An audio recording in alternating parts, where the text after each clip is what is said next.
and welcome to my channel. Welcome back to those of you who have been here before, and welcome to those of you who have come across to find out what it's all about. This is the second part of my new moon videos that I do. This is the astrology part. I've already put the tarot part up, so if you haven't checked that out, then please go ahead and do so. And yeah, this is the new moon video, and I'm going to pull a card to start with from the Spirit Animal Oracle, because I'd like to see at this time what the animal cards are saying to us. What's the energy that we're working with? What's the message for us at this time of the new moon in Aries? And we have the Turtle Spirit, which is slow and steady wins the race. Now that's very interesting, because the energy of Aries is all about go, go, go. It's impulsive, it's fiery, it's action oriented. So that's interesting that we're getting slow and steady wins the race. Maybe we all need to kind of calm down a bit, cool ourselves a bit, and not charge headlong into things impulsively without thinking things through first. But let's see what the Turtle Spirit wants to say. So Turtle Spirit arrives to remind you that when you do what you need to do, putting one foot in front of the other and trusting that you will see your intentions manifest in perfect timing, your prosperity and love will grow exponentially. Now is not the time to rush around trying to force matters. That's again a very Aries energy, force. Move slowly, perhaps even so slowly that it almost feels as if you are not moving at all. This may be a time to crawl before walking, taking your time to align to Turtle Spirit's place as you contemplate this road you are on, doing what you need to do in this small moment that will soon pass. Turtle Spirit reminds you that sometimes the best action is to slow right down. So, if it feels as if you are not doing enough, know that simply being aware of what is happening right now may be an important step toward determining whether you need to pivot or simply keep putting one foot in front of the other. True love and true success comes with patience, says Turtle Spirit. Focus on the now until the next step will be clear. So as I said, that's very interesting, because it's almost the very opposite of the energy that we're in at this time. But it may be that this is what the world is needing at this time, is some contemplation before we go rushing head forward into anything. So, new moon energy, starting with my Moonology cards, as I always do for this astrology reading. The new start is coming, and of course the new moon in Aries is all about the new beginnings, new birth. It can be new relationships, but Aries energy is about the self, so it does tend to be focused very much on the self. So it could be a new appearance, new hairdo, new style, new you in general. Aries energy, and it's time to take action is what the Aries energy is all about. It is about dynamic action, forward moving, but it can be very headstrong. Aries energy, it can act without thinking, so maybe that's where the turtle energy is coming in for us at this time. And of course it is a cardinal moon as well, cardinal energy that we're experiencing, which is about being bold and making the first move.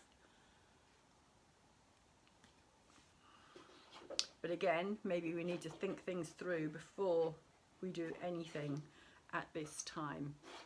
So the reading itself, I'm calling New Moon in Aries, time for something new. And for those of you who haven't been on my channel before and don't know how I do this, this is what I write up first. It's my intuitive interpretation of this new moon energy.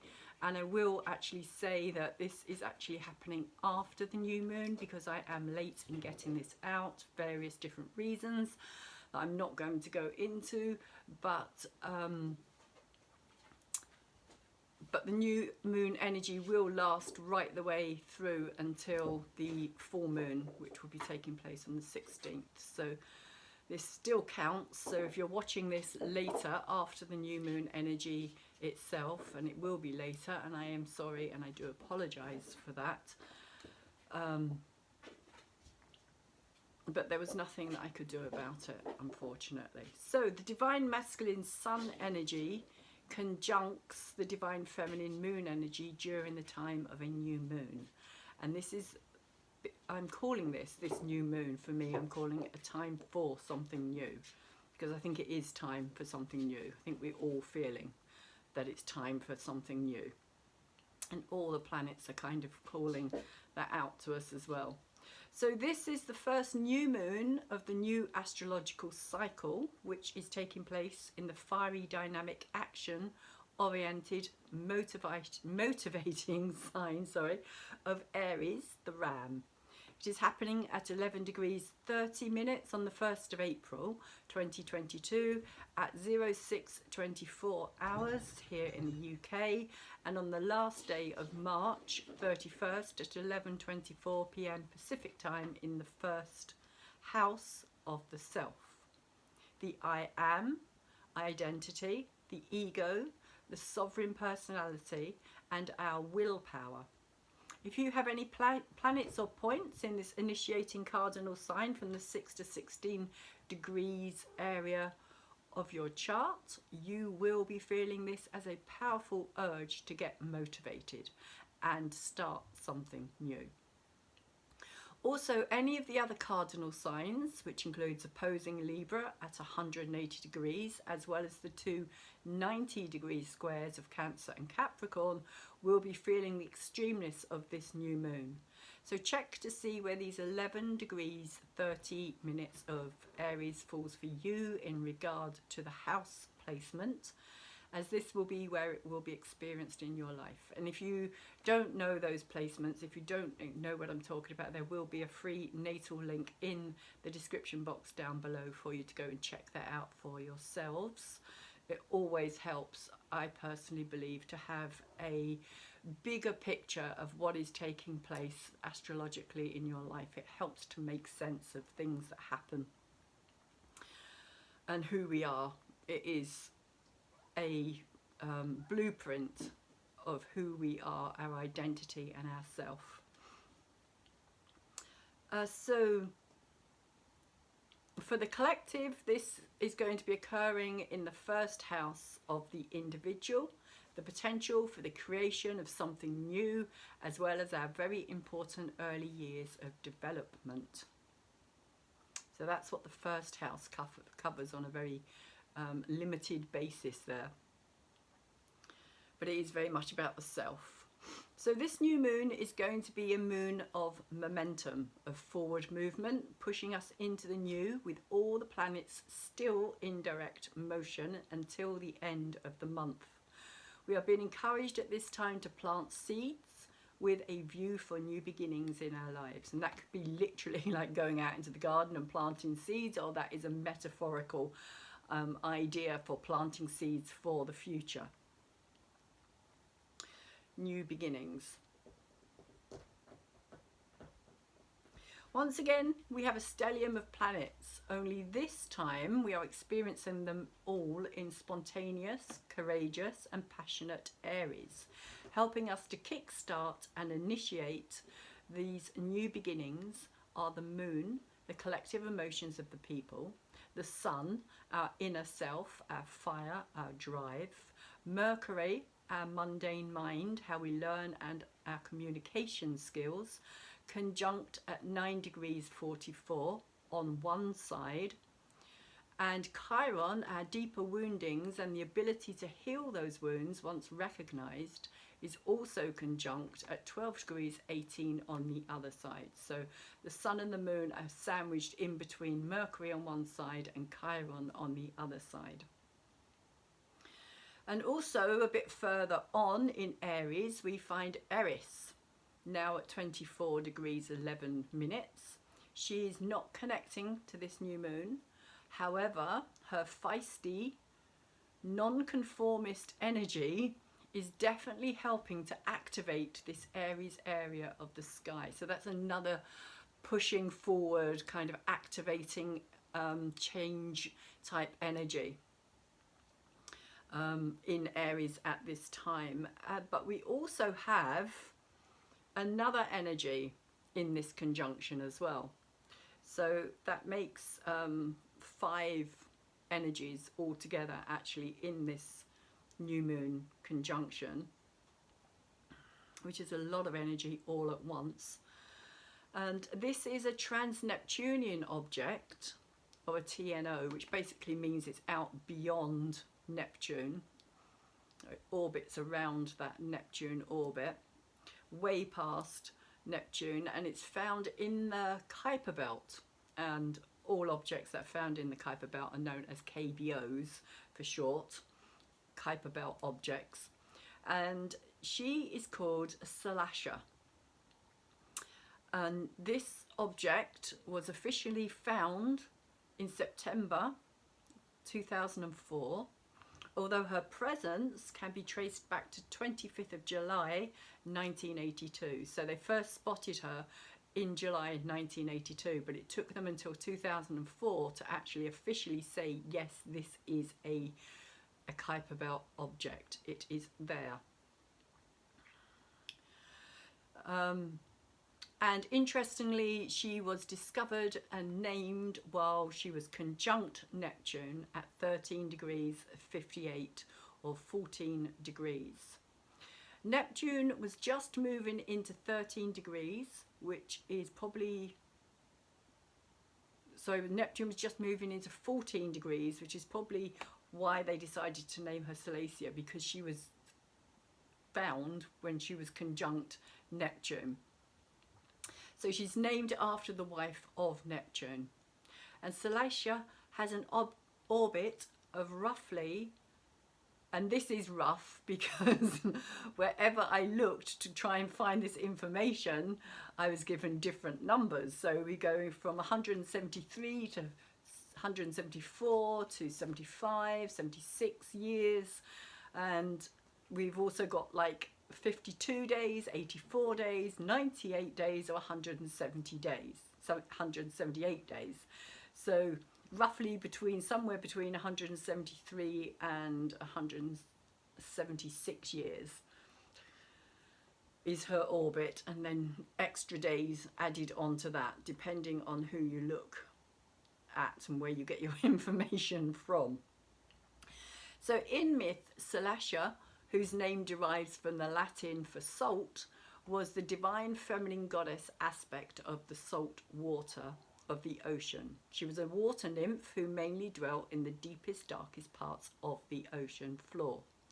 Initially, when Neptune fell in love with her, with the full intention of making her his wife, Salasha became scared and hid herself away from him. This, however, did not deter Neptune, and he set out looking for her, but Salasha was nowhere to be found. Eventually, the Lord of the Oceans sent a dolphin to search for her, and when he found her, the dolphin managed to get Salasha to agree to Neptune's proposal. As a reward for his role in this, Neptune decided to immortalize the dolphin in the heavens as the constellation Delphinius for all to see. Interestingly, the celestial object, now known as Salasha, also managed to hide 71 times before being finally confirmed. So there is that connection between these energies as well. And after her marriage to Neptune, Salasha stopped being the ruler of the deep, dark, hidden recesses of the ocean bed, and instead she was given rulership over the sunlit, sparkling, calm waters. She is now believed to be linked with mermaid energy and that iridescence that is said to shimmer over a mermaid's tail as they disappear from view. So during this new moon, Salacia is at 07 degrees and she's conjunct Mercury, the Sun, the Moon and Chiron. It is believed that all trans-Neptunian objects and the centaurs, like Chiron and his wife Clarico, are connected with deep karmic wounds that we can learn from and how we can transmute them into knowledge and wisdom. Very interestingly, at the time of the new moon back on the 24th of March 2020, which took place at 4 degrees 12 minutes in Aries, Salacia was present at 4 degrees 20 minutes. So that was 2 years back. She was in Aries still, and that new moon was bang on where she was. And Chiron was also conjunct at 5 degrees 17 minutes. Once again, we have almost the same lineup, which is bringing in the similar energy of when the whole health crisis hit. Only back then, we also had Black Moon Lilith at 6 degrees 23 minutes, conjunct all of the above in the first house of Aries.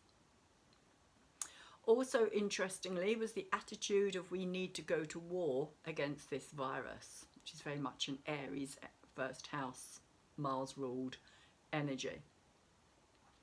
Anybody who has been following my videos for a while now knows my feelings on the role that I believe Black Moon Lilith played, as I see her part in all of this, as showing up as the symptoms of our collective shadow energy. So I still think that Black Moon Lilith played a huge part in all of that we've just lived through.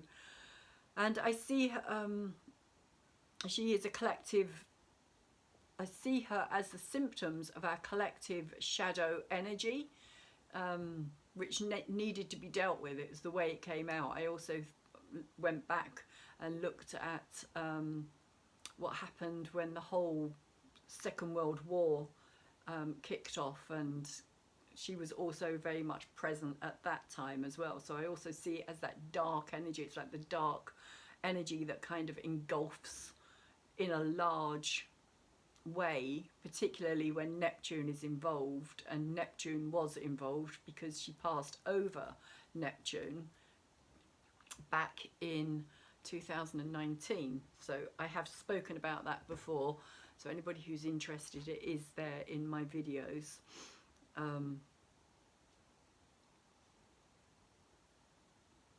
And Neptune, of course, is the sign that rules over the mysterious and the unseen, as well as disease and illness.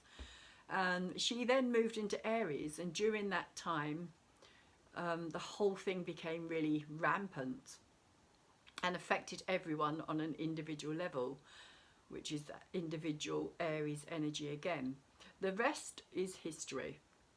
So Black Moon Lilith is our shadow side, and it's what's been repressed within our psyche, both individually and I believe collectively as well, as she is represented by the dark, inaccessible side of the moon, our emotions turned inwards on ourselves, which on a collective level we had yet to deal with.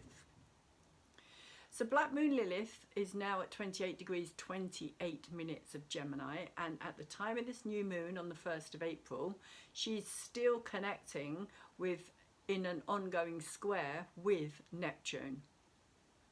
So we haven't seen the end of this health panic yet, as she is also still in conjunct or quincunx with her male counterpart, the planet of evolutionary growth, rebirth, death and transformation, which occurs through facing our own powers of creation and destruction. That's how we transform that darker energies, to face it. It is the power of creation and destruction, and we really are kind of in that moment right now of creation and destruction in many different forms as well.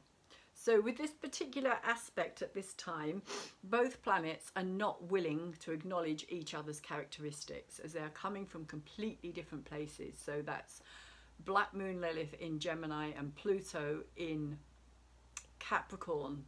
So Gemini is an air sign, Capricorn is an earth sign. Neither of them understand the other, earth and air, or air and earth, depending on which way you want to look at it, neither of them really have that way to ground, because you can't really ground air, and earth is all about grounding and bringing things down into the physical, whereas air just wants to escape, and it's more of a free-spirited energy, shall we say. So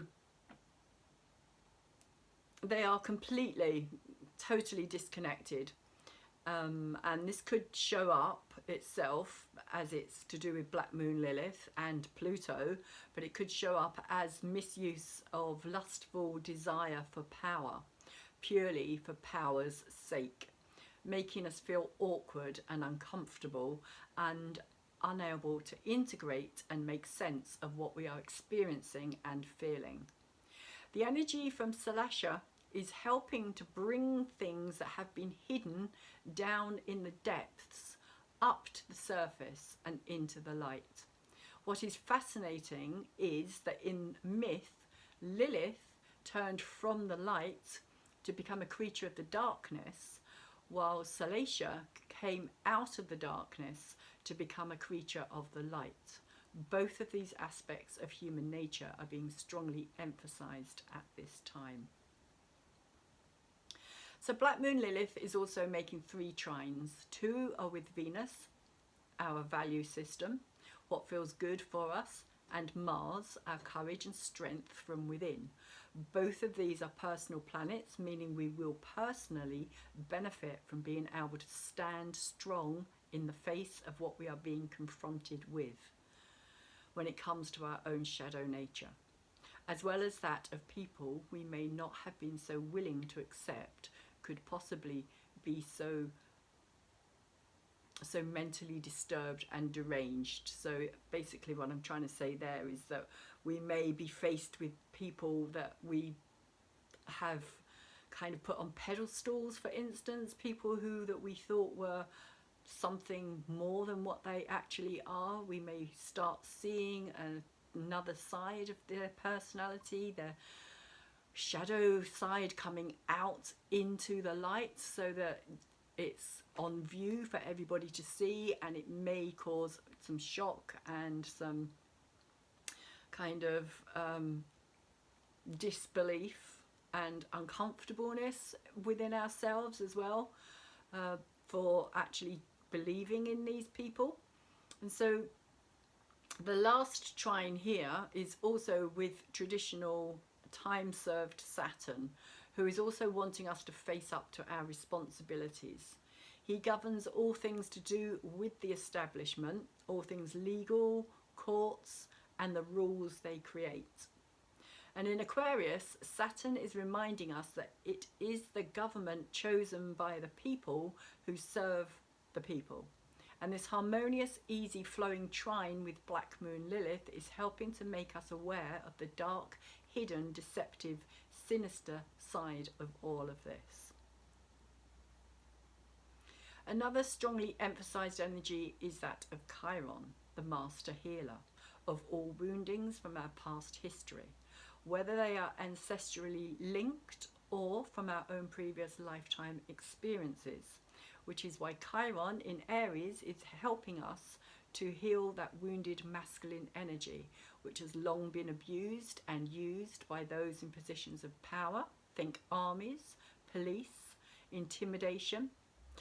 And as he continues to make his way through the aggressive, warlike, Mars-ruled energy, Chiron is really helping to heal that side. But of course, in order for it to be healed, we also have to be confronted with that energy itself. Otherwise, we will never change anything. Nothing will ever be any different. It has to be acknowledged first of all.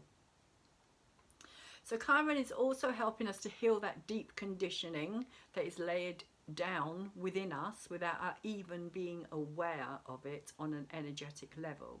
So that's from like really early years that I'm talking about here. And again, if that's not recognized, it means that we continue to create the same scenarios and the same cycles carry on. And that's what I believe we are really experiencing at this time, as we're getting further into the end of the Piscean era, shall we say, the Piscean age, and like more Aquarius energies starting to come through. We're really kind of seeing that play out, the kind of endings of the karmic cycles, the scenarios of the same thing happening over and over again, because everything is in cycles. And I believe very strongly that a lot of that is down to conditioning from such an early age that we are not even aware of that process. And it's only later, in later years, that we kind of discover that as a possibility for why we repeat the same stories as our parents or our grandparents or their parents, etc., etc. So, I'm sorry for the noise in the background. That is my cat trying to tame one of the kittens and get it to be subdued. It doesn't want to be subdued. She's trying to wash it clean and give it a thorough good going over, and he's not happy about it. So if you hear any weird noises, that's what's taking place at the moment. So where am I? So this new moon Aryan energy is very warlike or warrior-like. It's combative energy that we are dealing with here. And with Mercury also in this mix, we could find ourselves being a lot more outspoken, very direct, and even aggressive in our communication and the way we come across with everyone around us. This is a short fuse handle with care and diplomacy energy, as our mouth could easily run away, definitely an engage brain first kind of think before you act moment, which is probably also, as I was saying earlier, why we're being told this turtle energy is all about slowing everything right down at this time. Don't leap into anything, don't force anything, don't start any major confrontations with anybody or conflicts or arguments, because that is very much the energy at this time, and that's just going to be building up until where it's really going to come to a head round about the 4th of April, but I will talk about that in a bit as well. So prior to this becoming exact, this new moon as well, we have been experiencing some powerful on-off, surging, electrifying and shocking moments that have been coming from the Mars and Uranus square leading up to this, which was exact on the 22nd of March, and it ended at around 4 hours before the new moon.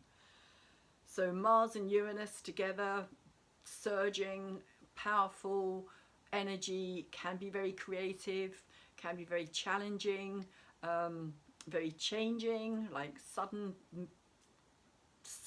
unexplained events that just kind of happen out of the blue. I mean, we have had a lot of these kind of incoming CMEs as well, which is quite interesting, I think, as well, because I think that Uranus plays a big part in kind of that sun surging energy, because Uranus is all about electricity. And we've had a lot of like outbursts of like communication from like Ukraine and Russia, and trying to kind of you know, things escalating quite suddenly, and then things kind of calming down a bit. But Mars and Uranus will end, or has ended, prior to this new moon, so hopefully things will calm down a little bit more in that arena. But yeah, this has been eruptive, explosive, but it's breaking down the old to break through to the new type of energies. It is causing chaos with a demand for freedom at all cost. The price of freedom to Uranus is always worth it in the long-term future, which is where Uranus is putting his focus of attention. But of course, for us here on planet Earth, we don't see things in that long-term kind of aspect, so we're living things much more in the moment, experiencing things much more in the moment. So for us, it all seems as though it's an awful, horrible experience, but sometimes these experiences are needed in order to kind of change the long-term future. So Uranus is also about kind of looking forward more into the future and trying to see where things are heading, what is going to take place if this action occurs, what will happen from that, where is the next moment. So Mars is now at 19 degrees 31 in Aquarius, and he's working at a grassroots level to get the collective motivated and fired up to take back our sovereign, universal or God source given rights. But he is coming up against Saturn at 22 degrees and 3 minutes, who is now firmly sandwiched between himself and Venus at 25 degrees 21. So this is also a triple conjunction that we're experiencing here as well. And meanwhile, all three are in a T-square with both the moon's nodes. The north node in Taurus, our karmic destiny, and the south node in Scorpio, what is no longer helping us. And both of these are at 24 degrees and 45 minutes. So this is adding to the extreme intenseness of this new moon, as Mars is the ruler of Aries. Things are about to heat up in ways we couldn't possibly imagine at this time, as the activation of the South Node is about to bring to our attention all of the themes mentioned previously when I spoke about Black Moon Lilith and Pluto, as Pluto is the ruler of Scorpio. And so we are about to be confronted with all of that and more, as Scorpio governs the emotional graveyard, where we bury those skeletons of revenge, jealousy, secrets, sexual desire, desire for power, manipulation, obsessiveness, destructive behaviour, and all those dark taboo subjects, such as the dark side of the occult, especially including anything around those of a non-consenting age. All of this shadow nature is needing to be acknowledged within the collective, as we need to confront our own blindness to what has been taking place within the rich and powerful dynastic families. With Saturn, Mars and Venus in Aquarius square to this node, we can include all crimes against humanity in this upcoming breakdown of societal structures as we now know it. On the other side of this, we have the North Node in Taurus, ruled by Venus. This is the garden of delights and pleasure, where we are ready to grow our dreams and wishes. This is where we are heading to rebuild and restructure our new value systems, helping us to ground ourselves in our own unique way of being, particularly around everything to do with finances. With the North Node in Taurus, we will find our true desires, what brings us stability and what helps us to grow as individuals, while we learn self-love and how to give what we need to ourselves and not feel guilty in doing so. Taurus is a very determined energy, and this is saying that when we set our hearts on something, we will manage to stay fixed on the desired outcome. This T-square with the moon's nodes will become exact on the 21st of April at 23 degrees and 40 minutes. And if you have anything around the 18 to 28 degrees of either Taurus or Scorpio, or the 19 to 27 degree mark of Aquarius, you will already be feeling and experiencing some of this, which will turn up as a reality in the physical domain in our life. This is powerful energy. We are talking about karmic destiny. We are talking about what we need to let go with the South Node, and we're talking about where we're heading with the North Node. So we also need to be aware of where we're putting our energy and our intent and our intentions and our actions at this time as well. The more we head towards the North Node, the more we're going to grow our life experiences, expand, enjoy, and the more we let go. But we have to, first of all, we have to confront the South Node energy in order to be able to get to the North Node. So we can't just ignore everything and just kind of sweep it under the rug or sweep it away and just kind of say, oh, that it doesn't matter, that's not important, that's not relevant, because it is. And it will make a difference as to what will happen in the future as we head down this path towards this North Node energy. Particularly as at this time we are going to have, as we're saying, Saturn, Mars and Venus all square. They are the focal point of this T-square. So as intense as this is, it's going to get even more intense, and we are going to be having an exact conjunction with Mars and Saturn. And Mars and Saturn are both very harsh, hard, restrictive energies, where, well, Saturn's a very restrictive energy and Mars is very much a kind of like forward action orientated energy. So there is this kind of conflict between these two energies as well, which is going to play out even more so. Venus is going to move on, so Venus is less connected here than Mars and Saturn, because on the 4th and the 5th is when they connect, and it's also the same time that they're going to be firing up and activating these nodes over the 4th and the 5th in particular. So these are times when we need to be really careful of our personal space, of what we say, how we say things, why we say things. Again, as I was saying, it is very much engage your brain before you just come out with what you're thinking or feeling at that time,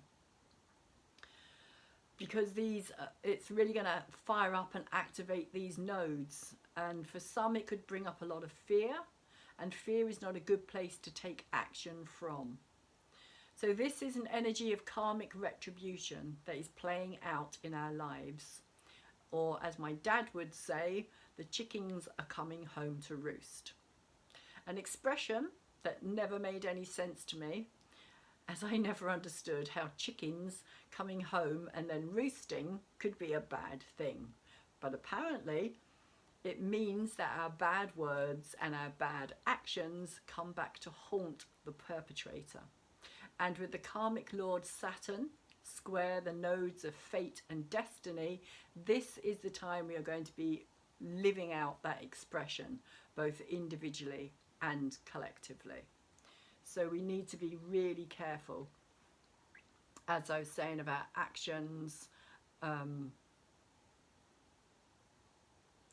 just the thoughts that we're putting out there. The fear element especially, because fear is not a good place to make decisions from or take actions from at all. But there could be a lot of ramping up around that time about this whole Ukraine-Russia thing, which may kind of seem as though it's going to escalate even further, which could, as I was saying, bring in that fear and that sense of danger. Really, I think that's probably a good word for it, this kind of sense of danger within us. So we need to kind of try and stay as calm and as peaceful and as kind of aware of what we're doing during those days in particular, but right the way through the whole of the first week really of April is when we need to really kind of be very self-aware So as well as being square with Mars, Saturn and Venus, the North Node and South are being connected with and activated by 3 other energies, all of them outer. So they're all outer planets, history and life-changing planets. So these are big energies that we're dealing with here. The North Node is trine with Pluto at 28 degrees 24, which means Pluto is also sextile the South Node. And this is a major purging of this scorpionic energy is taking place at this time. And also because the South Node and the North Node are so slow moving, and Pluto is so slow moving, and Pluto is just about to station retrograde on the 29th of April and start going back over the 27 degree point, which is that very important point in the US chart, the point where it was when the declaration was signed. And also it's the first time that Pluto has come back to that point, and he's going to revisit that point again, and then he's going to go back to 26 degrees, and then he's going to move forward again. So he's going to go over that 27 point of the US chart 3 times in all. And as I was saying, because Pluto is very slow moving energy, he is going to really like, this is going to be extended for a long time, along with the North Node is also sextile to Neptune as well, and Neptune's at 23 degrees 34 and Jupiter at 21 degrees 21, and at the same time they are both trine to the South Node. So these 3 big energies, Pluto, Neptune and Jupiter. Jupiter's not quite as slow moving as Pluto and Neptune, so he will be out of the picture quicker, but the North Node and South Node, Neptune and Pluto, is going to be quite a long ongoing experience, something that is going to take a long time. So it's history changing energy, really. The longer a planet's energy stays connected, the bigger the change or the event that comes from that energy will be, and the longer lasting we will feel it. So yeah, that Jupiter and Neptune are both trine to the South Node, and this is while Neptune and Jupiter, of course, are edging ever closer to their big astrological kind of story of the year, of them coming together. And this is another huge event as well, because the last time that Neptune was at the 23 degrees 58 minutes or 24 degrees point of Pisces was back in April of 1858, and she was at 18 degrees, he was at 18 degrees 13 minutes. And what helps to make this very rare event even more momentous and bigger is not only the fact that it is connected to Jupiter, but it's that as from the 21st of March, Neptune has come out of his shadow.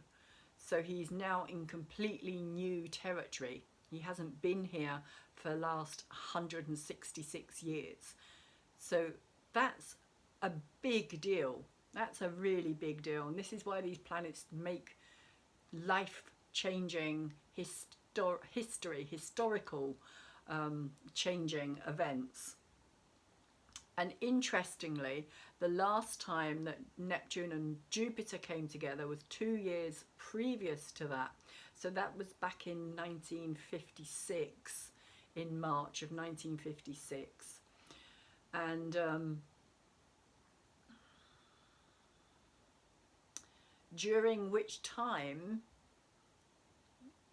there was the Crimean War. which is the Russia Ukraine war, is kind of carrying on that cycle, if you like. It's kind of that ended in a way, but it never really got resolved, not in Russia's eyes anyway. So it was a, from what I can gather, it was a bit of a gang up against Russia. It was a religious war. It was to do with religion. It was to do with Orthodox Christianity versus Roman Catholicism. And of course, back in 1856, that was still quite a big thing. And so, yeah, Russia got defeated at that time in this historical religious war. And now it's kind of playing out again. The cycle is kind of repeating, but in a kind of slightly different way. Although Putin is a very highly religious Russian Orthodox religion, so whether he knows it or not, or whether he was part of that time back in 1856 or not, the cycles are kind of repeating. There is something bigger, much bigger, happening here than people are aware of. Interestingly, America wasn't involved at that time. It was mostly Europe. It was France. It was the UK. I believe Germany might have been involved in that as well, and possibly Turkey, but and France. So it was mostly to do with Europe versus Russia. So America wasn't really even on the map at that time in that way. So yeah, so this is an event that's going to kind of reverberate throughout history, and anyone with anything in Pisces is going to feel the extremity of this event.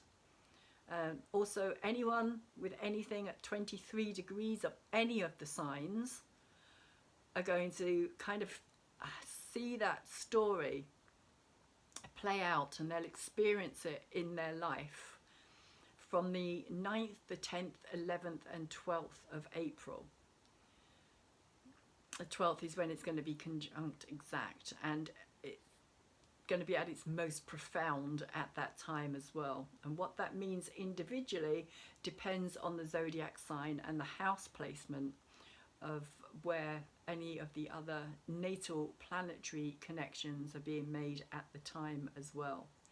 So it's like almost anything that is connecting with this energy is going to be played out from your birth chart. So anything that's connecting to this Neptune, 23 degree of Pisces, over the 9th, 10th, 11th and 12th, you're going to experience it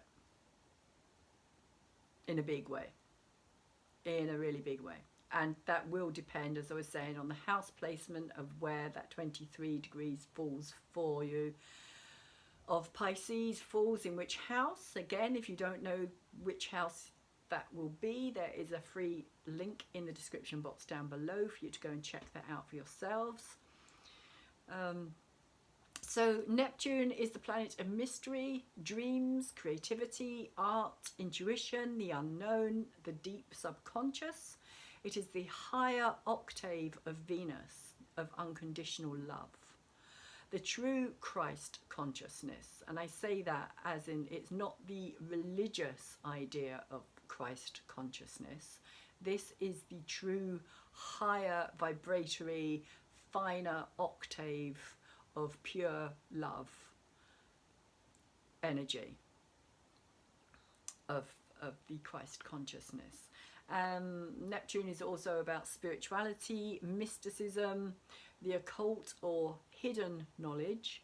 It is boundaryless, the deep ocean, letting go, surrendering, trusting in a divine knowing of our connection to the source that is self, within and without. Neptune draws us away from the material, physical reality into the nebulous, intangible, feeling realm of love, creativity, sensitivity, empathy, and compassion for all beings.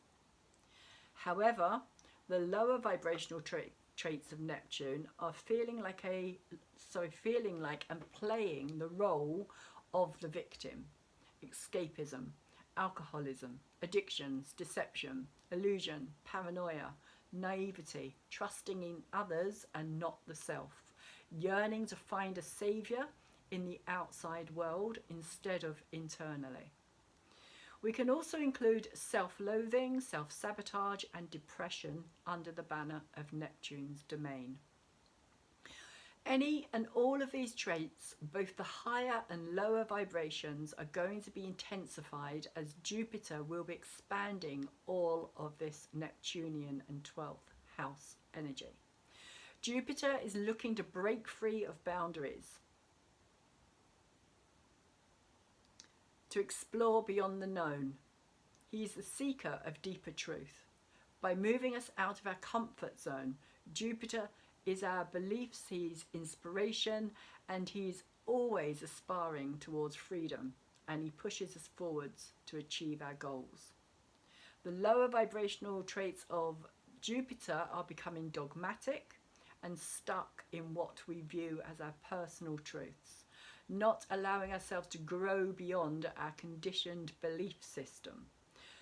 Jupiter can also have a habit of promising a lot and not living up to those expectations, causing disappointment in ourselves and others.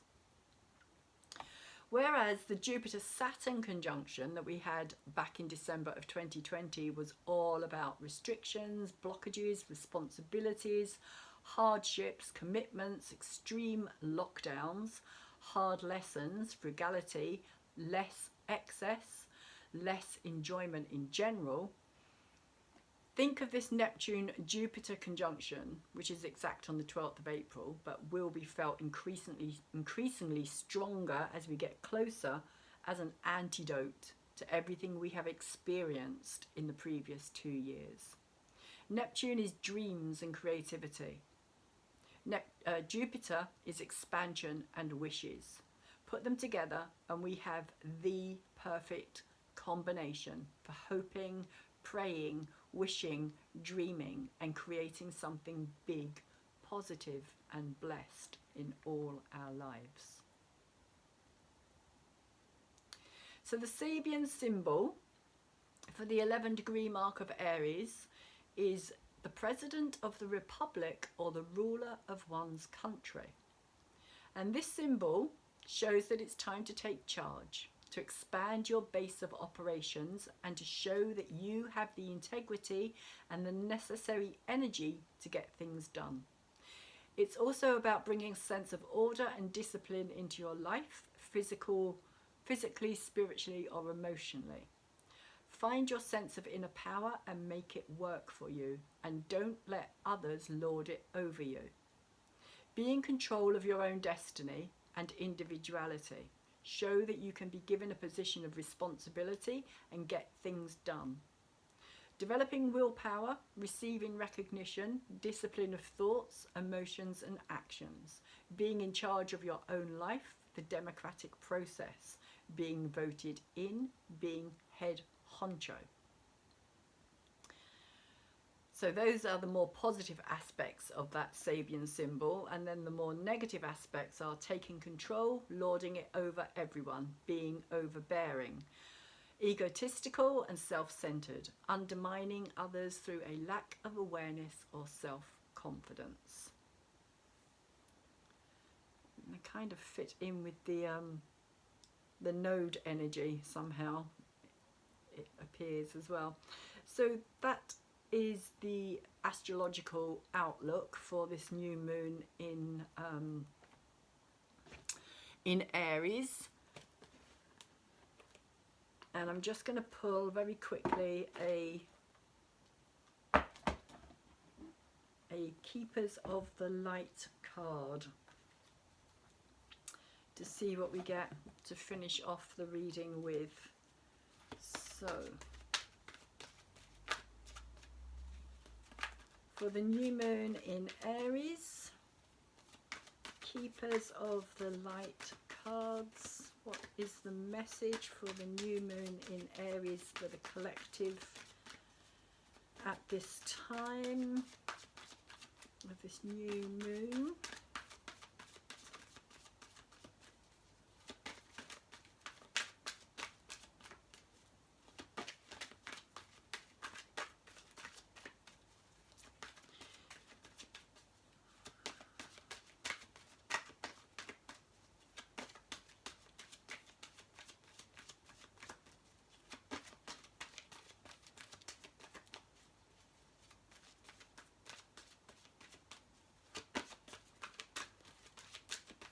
Do we have a card for this new moon? And as I'm doing this reading, actually, before I forget, Mercury, the Sun and Chiron are all conjunct as well. So there is a strong element of healing within all of this new moon energy, even though the moon has moved on by now. And it is just the three energies of Chiron, Sun and Mercury.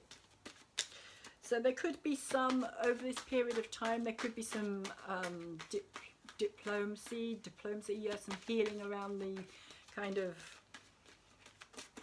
warlike energy. Some more peaceful kind of ideas coming out here, communication. But the thing about Mercury as well is it's not just about talking. Mercury is also about listening as well. So as much as we might want to just speak, Mercury is also saying, you know, communication is also a two-way thing. It is also about listening to the other side. And then we have the Lady Venus. And this is all about downloads and understanding. It says truth is being revealed, deep insights are coming from heaven and the astral realm, which I would say is very appropriate. Neptune is that deep energy, that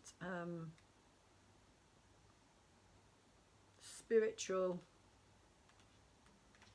divine,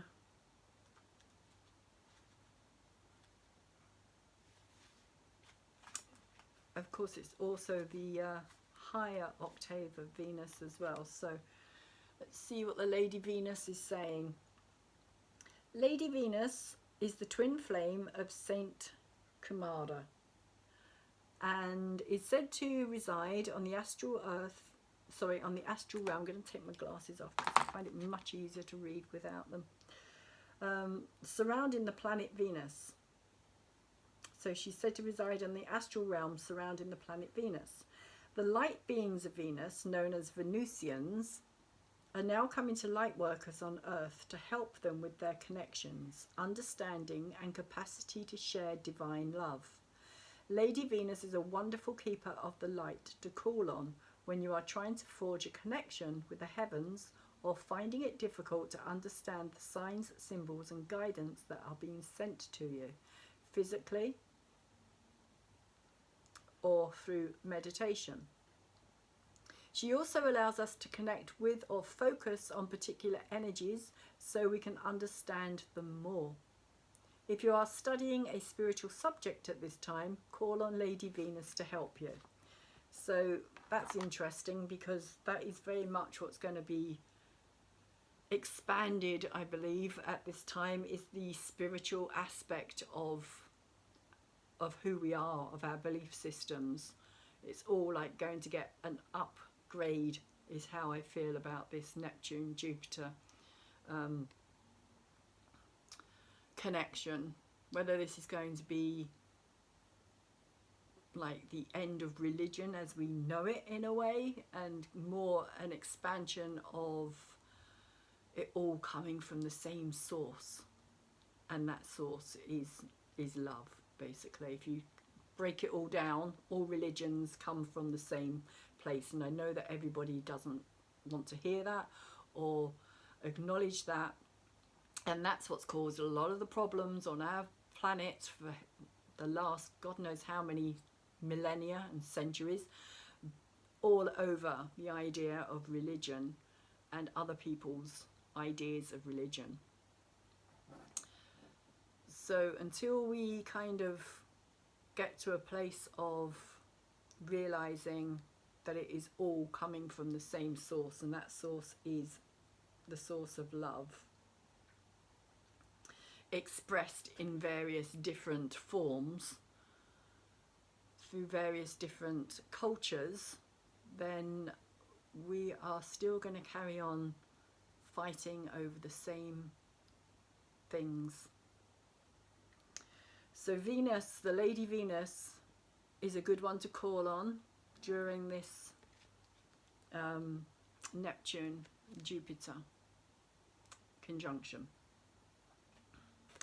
So I'm going to finish the reading there and say thank you very much to those of you who have watched to the end, those of you who've come over to listen to me, who have clicked on to see what I have to say and what my messages are for this new moon in Aries.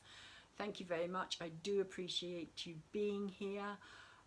If you have learned anything from this, if you have enjoyed my messages and my reading, please could you thumbs it up for me. Give me a like, because it does help the channel, well, it does help the channel, but it also helps the platform that this channel is on to know that there are people who are actually taking notice of what I have to say and what I'm putting out there, and that for me is really important, and it really does mean a lot for me, for those of you who do like my videos. And I know that there are some of you out there who do thumbs up my videos, and thank you, just thank you very much. Also, if you haven't subscribed to my channel already, please could you do so as well. Tap that subscription button that will be on the video, and you'll get that bell, and the little bell will tell you as and when my videos are coming out if you tap that as well. And please comment down below and let me know, because that, again, the interaction that happens as well also helps the platform to see that there is action taking place at this time.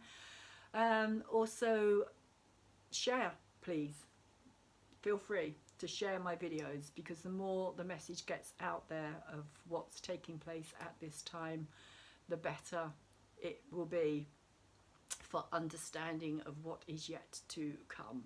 So with all that being said, I'm going to say thank you again very much. Remember, this is an Aries, Arian, fiery new moon that is wanting us to push forward with our lives, but also at this time the turtle energy is kind of saying take time to think, really. Take time to just give yourself a bit of space before you go rushing into anything.